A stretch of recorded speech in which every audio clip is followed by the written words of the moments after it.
बच्चों से घर का काम करवाना। उफ, ये शायद हर घर की कहानी है ना? रोज रोज की याद दिलानी, बहस और आखिर में बस फ्रस्ट्रेशन। तो अगर इस रोज की चिक चिक से कोई थक चुका है तो ये विश्लेषण खास तौर पर उनके लिए है। काम और मजा एक साथ सुनने में थोड़ा अजीब लगता है ना? लेकिन यकीन मानिए, यही हमारा गोल है। ये एक ऐसा नजरिया है जो घर के कामों की पूरी तस्वीर को ही बदल कर रख सकता है। तो ठीक है, हम कैसे करें इस पर तो आएंगे ही, लेकिन उससे पहले ये समझना बहुत जरूरी है कि हम ये क्यों करें। देखिए, घर के काम सिर्फ काम नहीं है, ये असल में बच्चों के विकास के लिए एक बहुत बड़ा मौका है।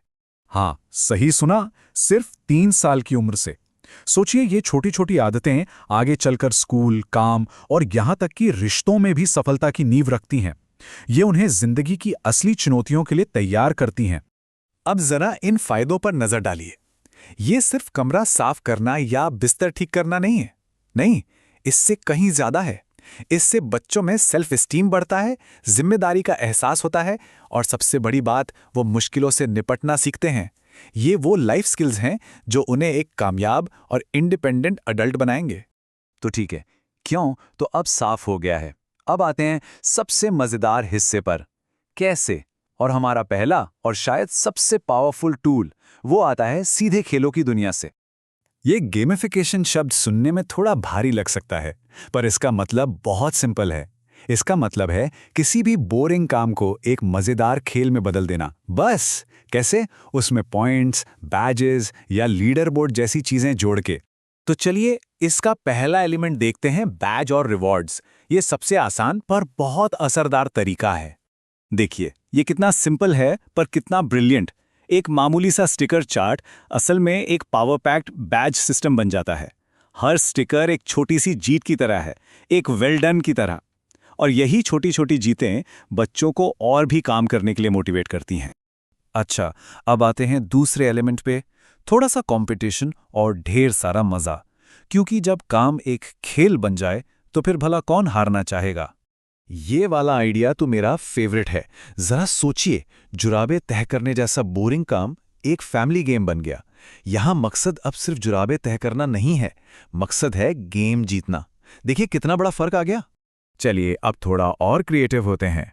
अगला एलिमेंट है कहानी और कल्पना का जादू। वाह, ये कितना क्रिएटिव है ना? घर की सफाई अब सफाई नहीं रही, वो एक मिशन बन गई है।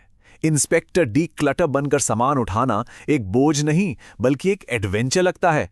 तो ठीक है, गेमिफिकेशन से काम शुरू करना तो मजेदार हो गया, लेकिन इसे रोज की आदत कैसे बनाया जाए? उसके लिए हमें चाहिए हमारा दूसरा टूल। ये कॉन्सेप्ट बहुत ही सिंपल लेकिन उतना ही पावरफुल है।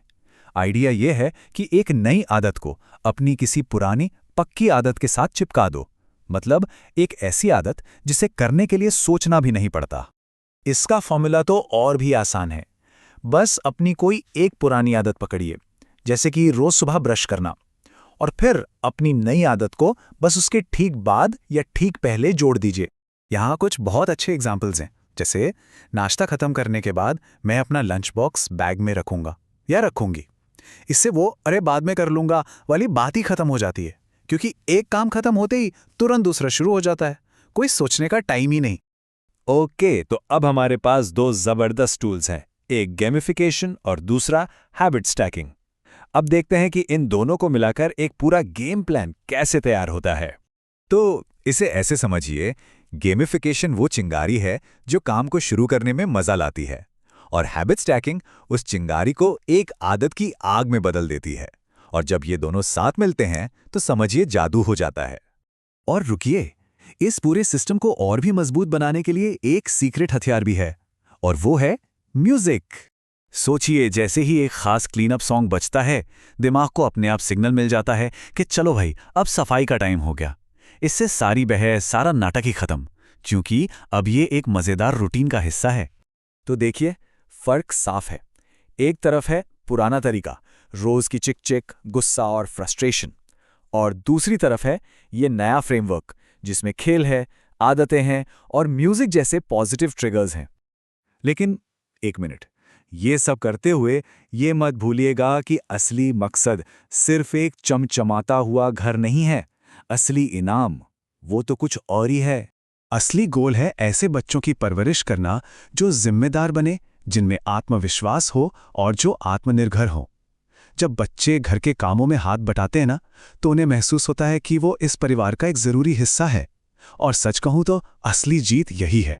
तो अब सवाल ये है कि पहला गेम कौन सा डिजाइन किया जाए, चाहे वो मोजे मैच करने का खेल हो या फिर एक सिंपल सा स्टिकर चार्ट।